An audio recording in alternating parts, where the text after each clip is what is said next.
I can raise my voice if I have to. Okay, ladies and gentlemen, at this time of the shish, make a line right here. Face towards the east. Make a line.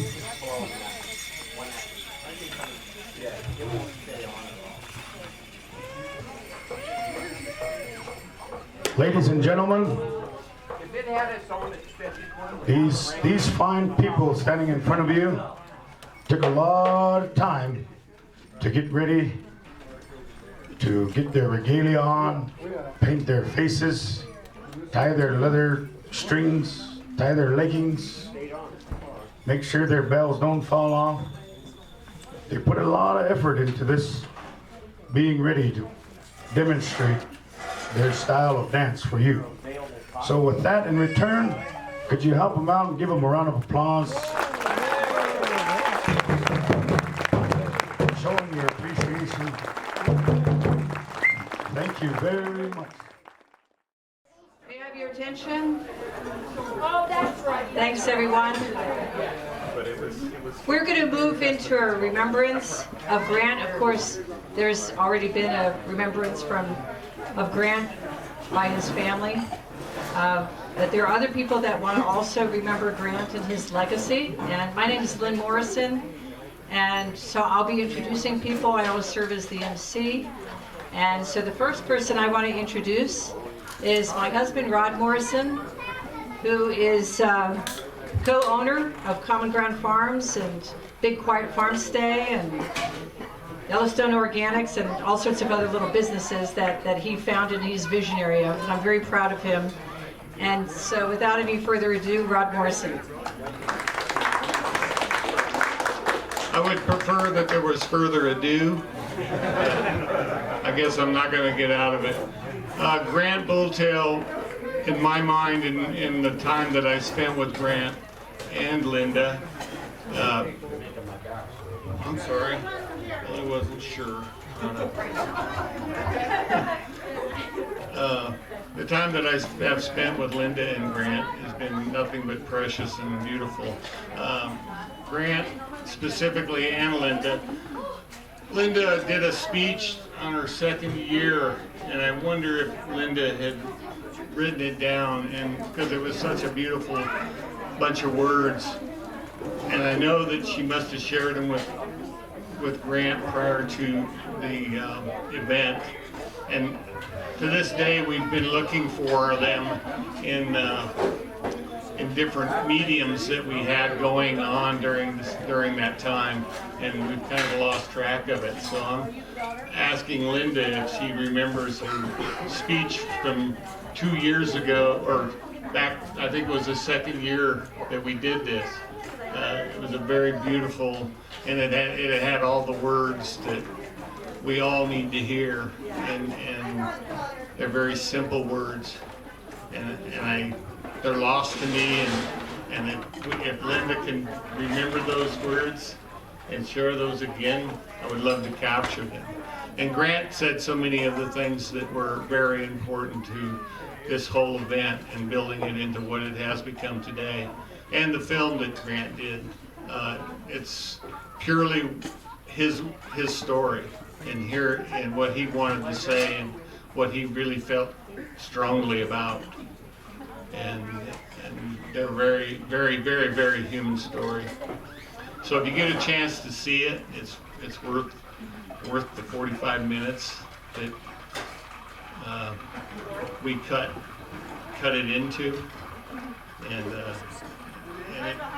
thank you, Emily. My daughter, Emily. She's a ham.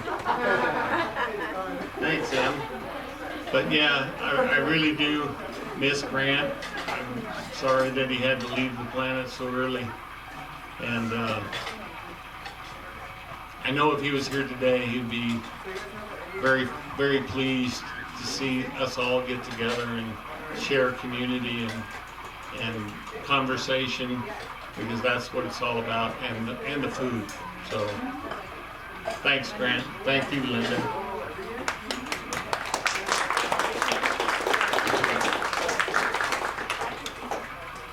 Thanks, Rod. So next is going to be Noel Two Leggings. He is going to talk about Grant's vision to bring Apsáalooke youth and how the Crow Fair royalty and other youth are a focus of this event. Noel?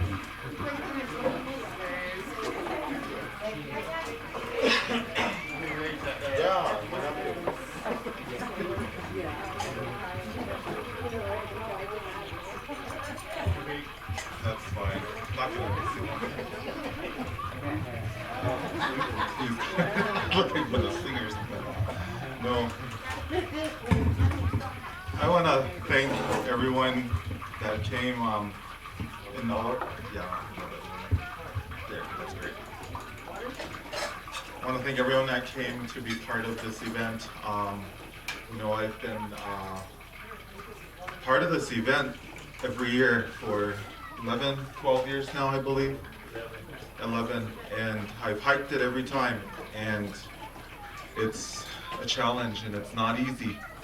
And you know, Grant's vision, I always remember what he said. You know, I listened to his prayer, and you know, when he did the pipe ceremony before we hiked the mountain,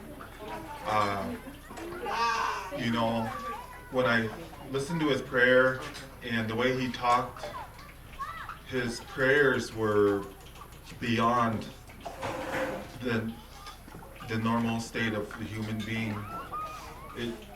His connection, not only to this earth, but his connection was to the universe. The power that's out there, there's astronomical beings. And he always made reference of that. And he prayed to all the elements, you know, and the elements that we need to survive on this earth. And every time we hiked that mountain, you know, he always pulled out the pipe and we prayed. He prayed for all of us. He prayed for strength. He prayed for safety. He prayed for well-being. And with his prayer, I always remember it, and I made it to the top every single time. And I could have gave up that entire time. There's times where I could have turned back. And I didn't realize everything until I sat back. You know, he put that belief within ourselves and a reminder, you know, don't turn around, don't turn back in life, you know, keep going no matter how hard it is to get to the top, just keep going. Eventually you're gonna reach the top. You're gonna reach the summit. And exactly, don't give up. And he was a great reminder of no matter how bad your day may go, you know, sometimes we all have, every day is good, but sometimes, you know, we run into bad elements, we run into bad individuals, and sometimes work's tough. And you know, Grant was a great reminder that no matter what, however your day went, at the end of the day, it's a good day. You know, everything's all right, everything was okay, and he always assured that. And you know, him and I looked up to him in the late, you know, my late clan father, the Sarge Oldhorn. You know, I listened to both of them, and you know, the way they prayed, you know, it was, you know, it's really powerful, the power of prayer. And you know, and when it comes to the youth, you know, he told Mary, he said, we need to get the youth involved. We need to bring them in. We need to let them know that this is Crow country. They need to know about this mountain. And so, you know, so then I started incorporating youth. I brought some Crow Fair royalty. Today I brought members of the summer youth program from the Crow tribe, and as much as our, you know, elected officials wanted to be here, you know, they were doing reports today with the tribal government, and they were so busy. They said they want to come, but they said, since you're taking youth, and I told them the purpose, and they read about it, they said, send them to represent us. So that's why we brought some youth, and we're going to be hiking that tomorrow. And you know, I really, you know, we need to be doing this every year. You know, we're losing our culture, we're losing our language. You know, a lot of the kids these days are stuck on their phone. You know, all they know is social media. Some of them don't know how it feels to put their hand in a fresh creek right here. They don't know how it feels to walk in a cool, nice valley. they don't know to feel the hot rays of the sun. And, you know, Grant always told us that, you know, acknowledge all the elements around you. And he always acknowledged, you know, the significance of the sun and the stars. And that's why I said when I listened to him to pray, it's, you know, it's the power within him. It came from a realm outside of this world. And, you know, in closing, I just wanted to say, you know, there's a lot of emotion that came through today, you know, with Linda, you know, my sister Ty. And this past week, I was asked to be part of a panel on Zoom with Julie Abel. Julie, are you here? Hey, Julie. I want to thank you for letting me be part of the panel. And, you know, I'm not one to brag about myself. You know, us Crow, we don't brag about yourself. But I was fortunate enough to speak in front of a lot of great gatherings and, you know, in front of a good, big crowd. You know, I've spoken in front of the American Indian Science and Engineering Society, the American Indian Business Leaders, the National Congress of American Indian. And back in 2002, I spoke in front of the Congress of the United States on behalf of tribal colleges and universities from the Liverpool College. And with that, you know, I held my composure on a lot of things. And, you know, when I talk about my tribe and what we're going through, you know, there's times where, you know, I've got really heartfelt, got deep down, but I had to hold my composure and not show any emotion. But for some reason on Wednesday, when I spoke from 12:40 to 1:20, when I started talking about Grant, I broke into tears. I had to pause, I had to collect myself, and I couldn't talk for a minute because reality hit that he's not here. But we're fulfilling his dream, his accomplishment, and his vision today. So, you know, I believe that power that's with him, and from the Crow tribe, as an elder, well-respected elder, the power that he held, you know, the way I feel and look at it is that it moved through me. And I was the only one in my conference room, behind the computer. I wasn't in front of Congress, I wasn't in front of a crowd.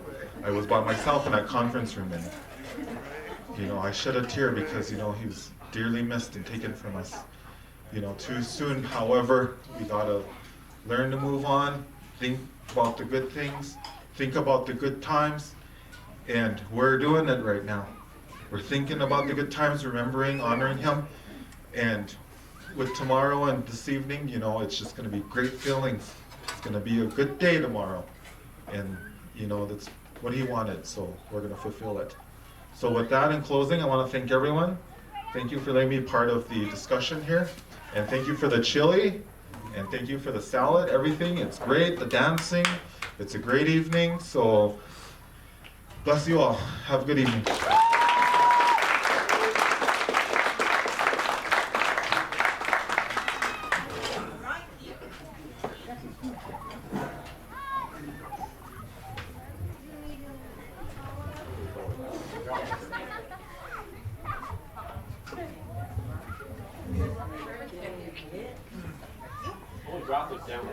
I know, exactly, yeah. Thank you, Noel. That was really incredibly moving. So much appreciated, your words. I'm now going to introduce Dakota Russell, who is the Executive Director of the Heart Mountain Interpretive Center. And he's going to address the 11-year growing connection between the Interpretive Center and Return to Foretop's father. Thank you.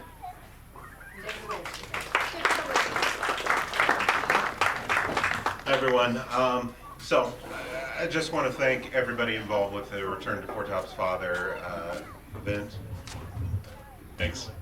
Not quite as tall as Noel. Only up 6 inches. I do want to thank everybody for having the members and friends of the Heart Mountain Wyoming Foundation out tonight. It was absolutely an inspiration as Mary and I started talking about this, that these two events, Return to Foretop's Father and our pilgrimage to Heart Mountain, should be combined, and that we should be working together there. I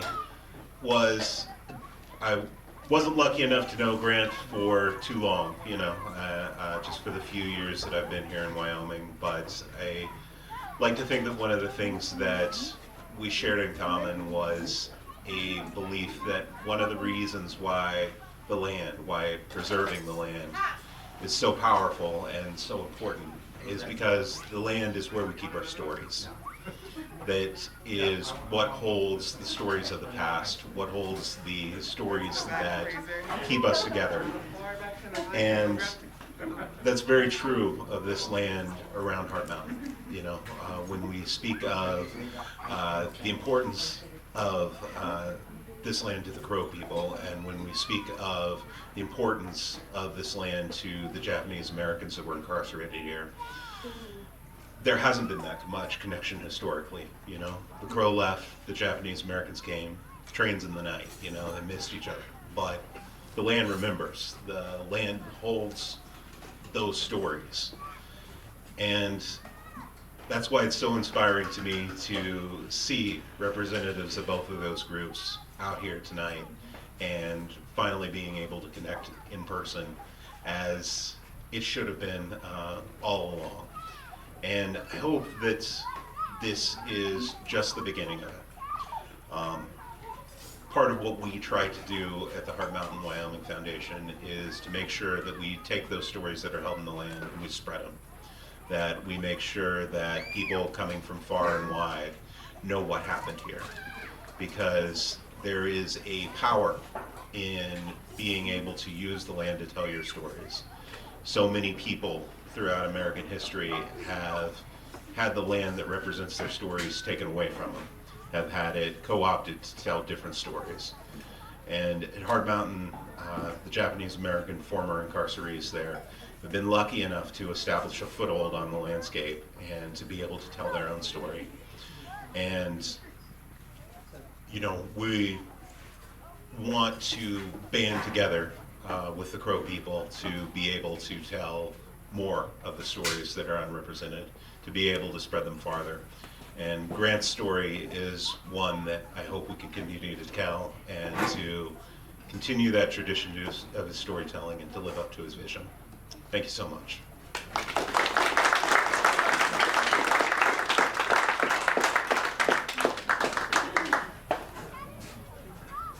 Thank you so much, Dakota. That was really heartfelt.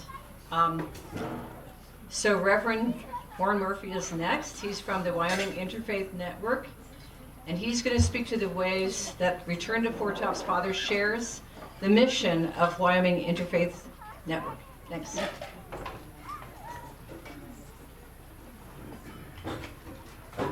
This is the right size. Has to go anywhere. I'm really pleased not only to see everybody and all the diversity of the people that are here, but the old Wyoming Association of Churches 11 years ago was part of the original design and working with this group. And we were glad to do it. It was something special for us to be work with both Grant and also Mary Keller to bring this all about. And it's hard to believe it's been 11 years. We used to be the Wyoming Association of Churches. We've sort of grown up a little bit over the last few years, and we became the Wyoming Interfaith Network. And what that simply means is that we're open to anybody who spiritually wants to be involved.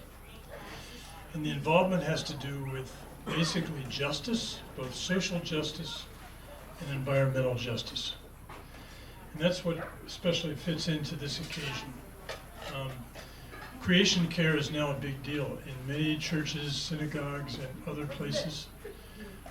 Spiritual people who really feel that the earth has power, the trees have power, the mountains have power, and that somehow we need to get back in touch with the energy that comes from that. And so many faith groups are now learning that and really trying to be involved. And so this is the perfect place to show that as an example. So I'm just here to say simply that we've been supportive. We continue to be supportive of this project. We're doing more of it around the state of Wyoming. And as you walk up that mountain tomorrow, just feel the energy. feel it. And I think that's my greeting from the Wyoming Interfaith Network. And I think I'm on again shortly a second time to talk a little bit about the Nature Conservancy, but I can add a couple more things then. Thank you much.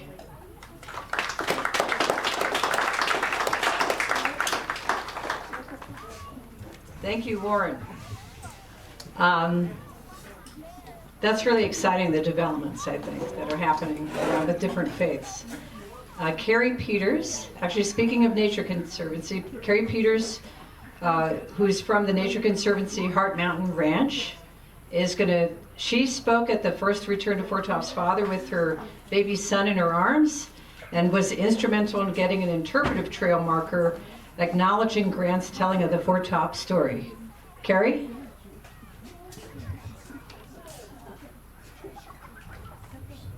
Thank you, Dr. Horton.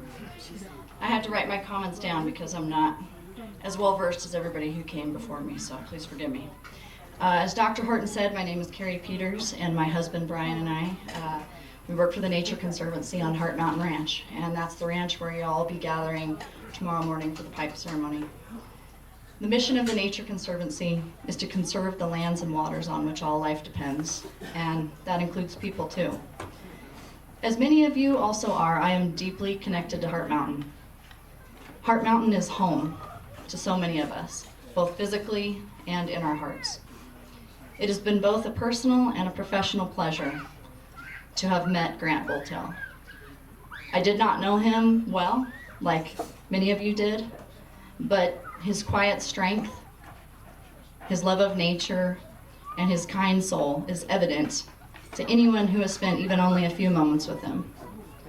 I feel blessed to have contributed, even if in only a small way, to his vision for what has become an annual event on Heart Mountain Ranch. When I was developing the content for our interpretive trail back in 2014, I knew I wanted to have a panel that talked about the story of Foretop's father. I had heard bits and pieces of the story, but I wanted to hear a full telling of it so I could try to capture the spirit and the essence of it for the trail sign. I was able to watch a video from the McCracken Research Library over at the Buffalo Bills Center of the West to hear Grant telling the full story.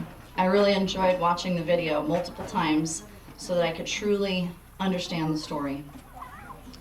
I wrote a summary and worked with a young illustrator who I felt did a very nice job in capturing the artistic elements of the story. I can't help but think that that particular trail sign is very interesting for our visitors to read. I'm glad we have something on site at the ranch that Grant shared through his oral histories to be a part of the trail and experience for our visitors on the ranch. The Nature Conservancy supports the connection the Crow people still have to Heart Mountain, and I appreciate you asking me here to say a few words tonight. Thank you.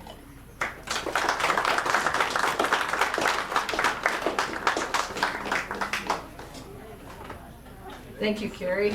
And we will see you tomorrow up on the mountain. So Preston Randolph, who was the director and filmmaker for the documentary Return to Foretop's father, he's with Cactus Productions. He is Cactus Productions. He is unable to speak tonight, but Mary Keller is going to speak on his behalf. Thank you, Mary.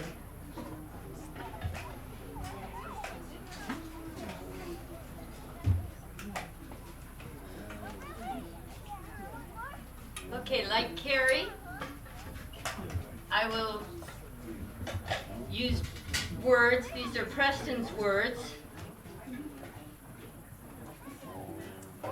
They were already on my phone until I opened it. Both you. So Preston writes, and if anybody doesn't know this yet, you can see it's 26 minutes. You can see this film streaming on Montana. Oh, did it? I've got the voice that doesn't care. So, you can see that film, and I hope it will be of interest to you. Thank you all for coming out today and building upon the legacy of Grant Bulltail and the work he was so passionate about pursuing. I wish I could be in attendance today, but unfortunately am unable to. I was honored and am proud to have been the filmmaker to tell Grant's story through the film Return to Foretop's Father. The production of the documentary allowed me to spend a significant amount of time with Grant over several years. Grant was a great man who deeply cared about people, family, nature, and our future as a species. He was a historian, a proud grandson of He Comes Up Red, a Vietnam veteran. He was a Marine. He was very committed to keeping his culture alive, passing stories to the youth, revealing the dangers of technology on society, and exposing the consequences of climate change due to society's disconnect with nature. It was a special moment to share the film's rough cut with Grant at the Heart Mountain Interpretive Center several years ago. As a filmmaker and as a friend, I hope he was proud of what we created. The film aired on PBS in Wyoming and Montana and is still available on the PBS website for viewing. After its initial air dates on PBS, it was re-aired the following year with a message commemorating Grant after his passing. The film is now being offered to colleges, high schools, and educational departments nationwide in a Native American Stories collection, assuring Grant's message continues to inspire the youth and future generations. The film has been chosen and screened at dozens of film festivals across the world. Notably, it premiered at the prestigious Red Nation Film Festival in Los Angeles and the American Indian Film Festival in San Francisco. Currently, the film is trending. It's a trending documentary on the online festival Flick Fair, and it will be screening at the 307 Film Festival in Laramie at the end of August. I hope those who view the film witness a man who worked tirelessly to bring about positive change for those alive and for the countless unborn who will populate the land we leave behind.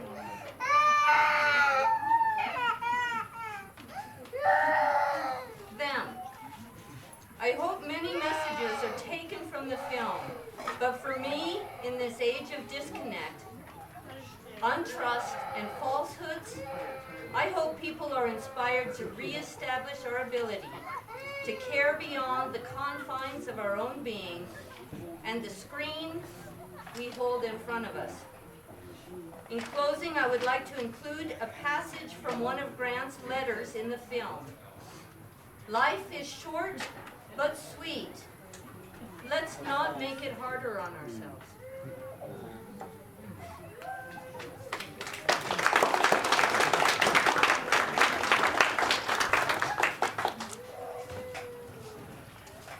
Thank you, Mary. Oh, thank you, Mary and Preston. Can everyone hear me?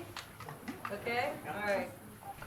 Thanks. Okay, next is Sharon Kane, who's a folklorist and historian from Du Bois. She spent hours on the road getting permission to film in Yellowstone, Grand Teton, other places in Wyoming. She was the driving force for nominating Grant for the National Heritage Fellowship Award. Thank you, Sharon. She is going to speak on behalf of the Native Memory Project, of which Grant was a founding member. No mic. Okay. Can you hear me? Okay. First of all, I'd like to say what a pleasure it was to work with Grant and, of course, with Linda, who very often accompanied us, and John Mayansinski.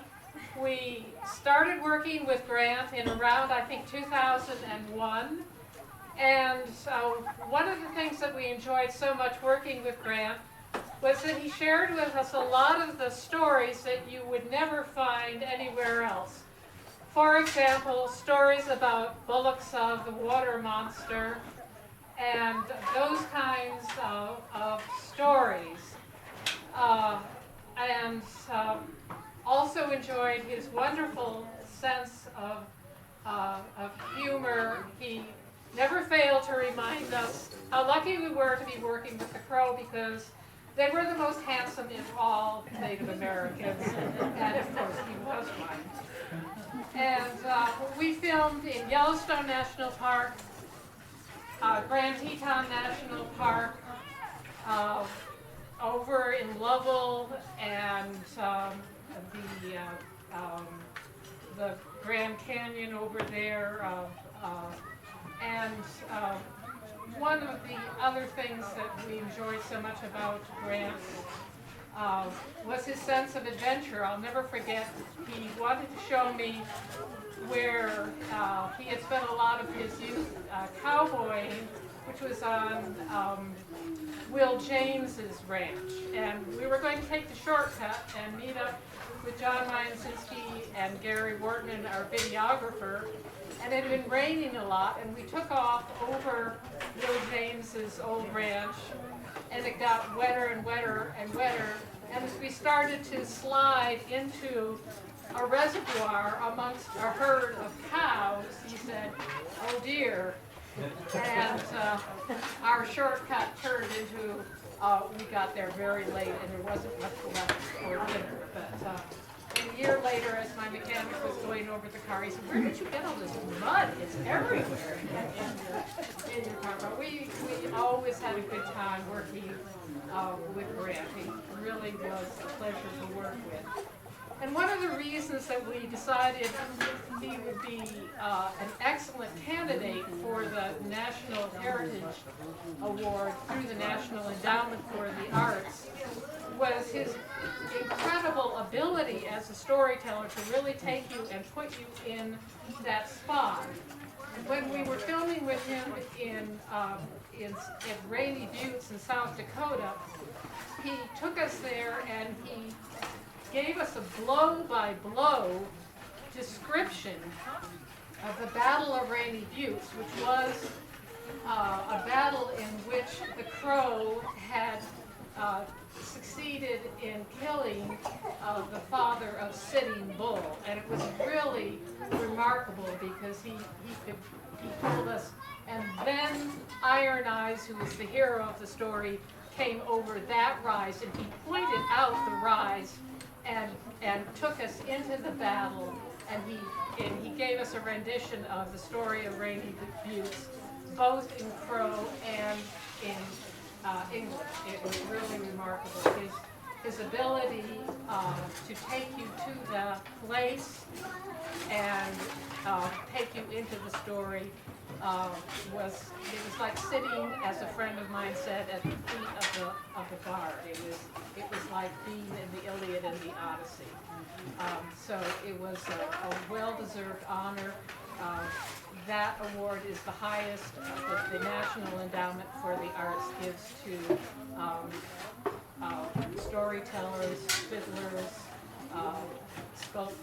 people who have learned their trade, not by going to an art school or anything like that, but by learning from people who learn their trade as it's passed down through families and through communities. So it was really an honor to have worked with Grant, and through all those years, through various sources of funding, and he will be sorely missed. He was not only a great storyteller, but a good friend too. And one of the other really remarkable stories that I just want to highlight here was his story of Bashish's father, which is what the Crow, apparently, according to Grant, no reason, of course, to doubt it, but had never been recorded before, was the story of the Grand Tetons. This story had never been recorded before, but the story of how the Grand Tetons got their name according to Grant, and of how the Crow got their horses after a young man by the name of Bashish, and his friend carries the marrow bone in his mouth, had been on a fast, and the Grand Tetons had seen a vision of these strange animals, these horses, on an island surrounded by water, and how they would encounter a cruel race of men with hair on their faces and metal on their bodies. And they were directed, they went on a 7-year voyage down through what is now Jackson Hole into Mexico, and brought back, fighting their enemies all the way, and brought back the horses to the Crow, back up through Jackson Hole and into the Crow territory up in the greater Yellowstone. And as far as we know, this story had never been told, even when the Crow did their ethnographic resource overview of Yellowstone National Park. Grant was really a national treasure, and it was an honor to work with him. Thank you.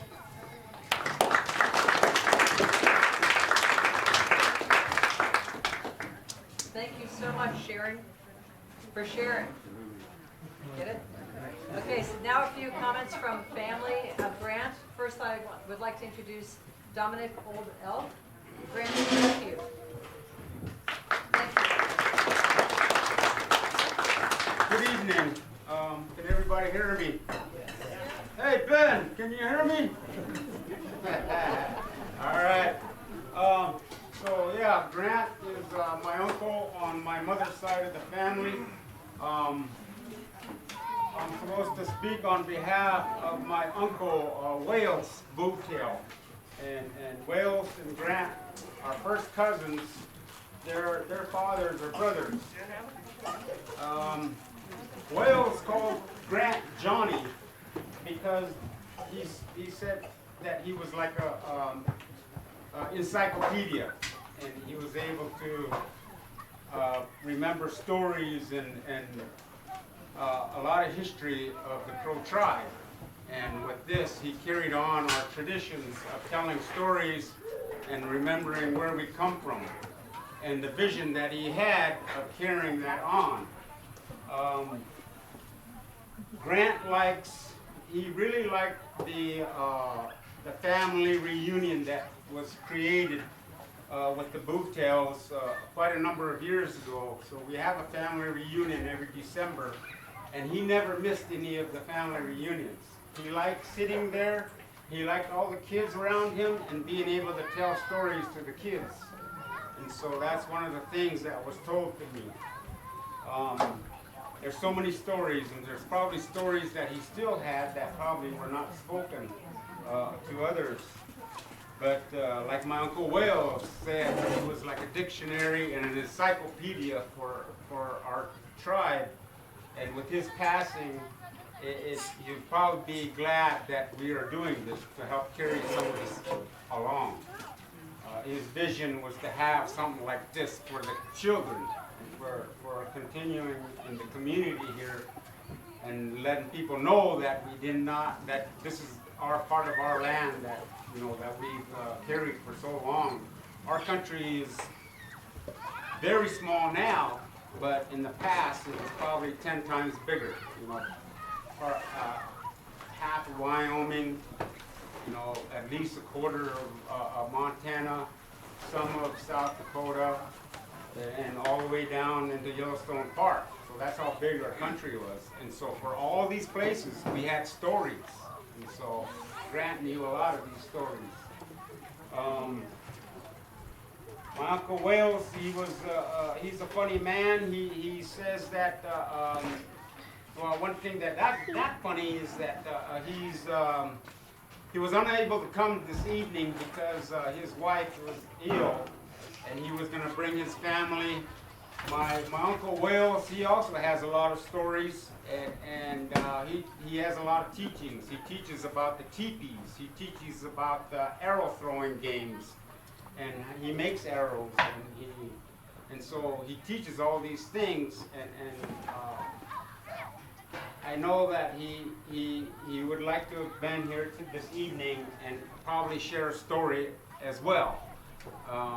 Wales is very Crow traditional man, but also very humorous. We have humor in a way to keep us in having humility with ourselves and not getting in trouble with others. And we use humor in that way, and he uses humor, you know, to help kids help in lessons as we grow up as well. And so, but he has a lot of stories, Wales, and he's hopes to come in the future. And you know, with that, like I said, you know, our family is very large, the Bulltail family, and we have a few family stories as well. One of the stories that we have is our stories go back and it tells who's in our family and who's been in our family. One of our stories goes back to chiefs and stuff, and one of the chiefs that we have is named Chief Longhair. He was back in the late 1700s, and he had his hair so long, and it was part of his Indian medicine was his hair. His hair like this. His hair was so long that when he was set on a horse, his hair touched the ground, and that was his medicine. And so, when he was going to pass away, when he knew that he was going to die, they say that he was in a teepee, and that his hair went around all the way around to the teepee, and that when he cut his hair, he gave it to family members as part of his medicine to carry that on. And my sister, her son is named after that person. When he cut his hair, when Chief Longhair cut his hair, he changed his name, and it was the White-Faced Horse. And so that's what her son's Indian name is now, is White-Faced Horse. And so, you know, we carry on names.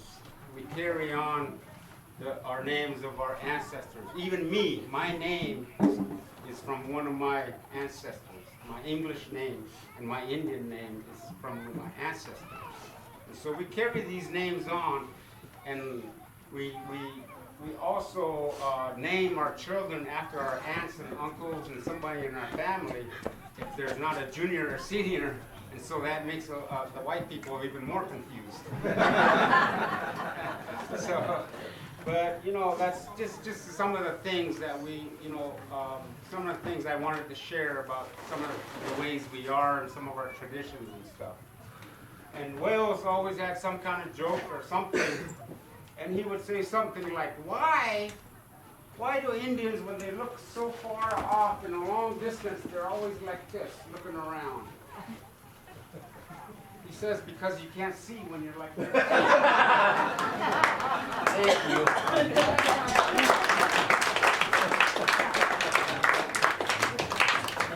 Thanks, Dominic. Before I introduce another member of Grant's family, a very important member of Grant's family, I think Rev Murphy had a few more words to say. Actually, he gets to do that tomorrow morning. No, he can't come tomorrow. Oh! Yeah, so he changed the program on here. Go ahead. Yeah, what I was going to say tomorrow morning is on behalf of a woman that also is very important to this whole project, and that is Ann Young. And Ann couldn't be here. Her husband, Jim Nielsen, who many of you in the Dakota area know as Jim Nielsen, he had an accident, broke his leg. He's been in the hospital with wounds. Then he had a stroke on top of that. So she feels it was necessary to be with him tonight as they bring him back into cooking. But she was very instrumental in making all of this really possible. And this is the reason why, and this is the story. A number of years ago, we took a hike, a number of us, and this was a ranch owned by a private owner. And we took the hike up Art Mountain, and very few people were doing it in those days. And Ann was so impressed, she's a biologist, was so impressed with all the life zones in the hike, from the bottom to the top. So impressed with the mountain itself, its history, the geology of having rolled here from Cook City. she says in 5 minutes, took the roll over here upside down. And she was so impressed with it all, and she was a board member of the Nature Conservancy at the time. And she began to hear the story of how the ranch was going to be sold off, probably into private subdivisions, with condominiums being built and other things, she said. And this would have just ruined the whole idea of this sacred place.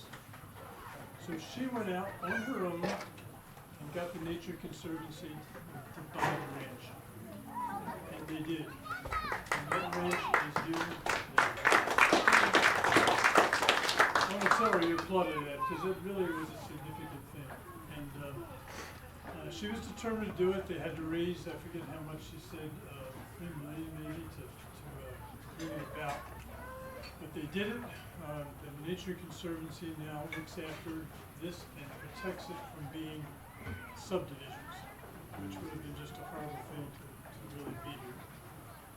It is a sacred place, and if she wants to send her greetings, she told me, please do. And she's so proud to have been a part of seeing all this. So that's.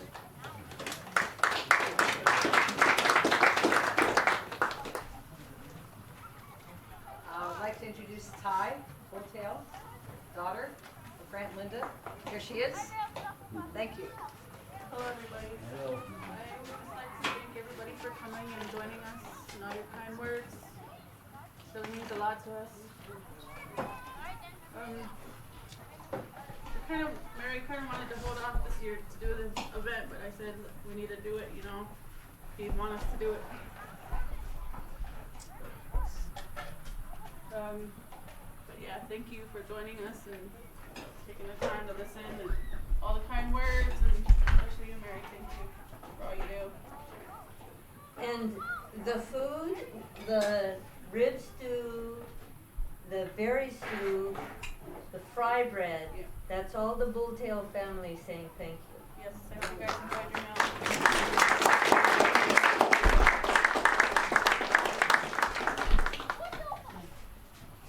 In closing, I'd like to have my own, share my own remembrance of Grant. It's a poem, sort of. So he graced our lives that summer of 2011, courtesy of Mary, energetic and steadfast companion. A man with stooped shoulders, kindly face, and mirthful eyes. Gentle humor, at times fox sly, other times owl wise. A man of many guises, marine, teacher, grandson, and father. Husband to Linda, keeper of the tobacco. He made simple requests: a place to sleep, room for family, a cup of green tea. Requests I later realized were no more his than nature's, to live and let be. Searching to reconnect to Heart Mountain, find refuge on our farm, soil containing seeds of healing and harm. Ironic stories of white man pushing native peoples off their sacred land. A century later, pulling Japanese Americans to a foreign land of cold and wind. Lessons taught by the descendant of those born on Foretop's father. Poorly learned by this white woman whose great-grandmother felt all was owed her. He spoke the language of dreams and visions, of connecting to the energy of the earth, of a time when humans would bear witness to a rebirth. It wasn't until his sad passing last fall that I came to understand that nothing is more important than safeguarding the land. Thank you, everyone, for attending.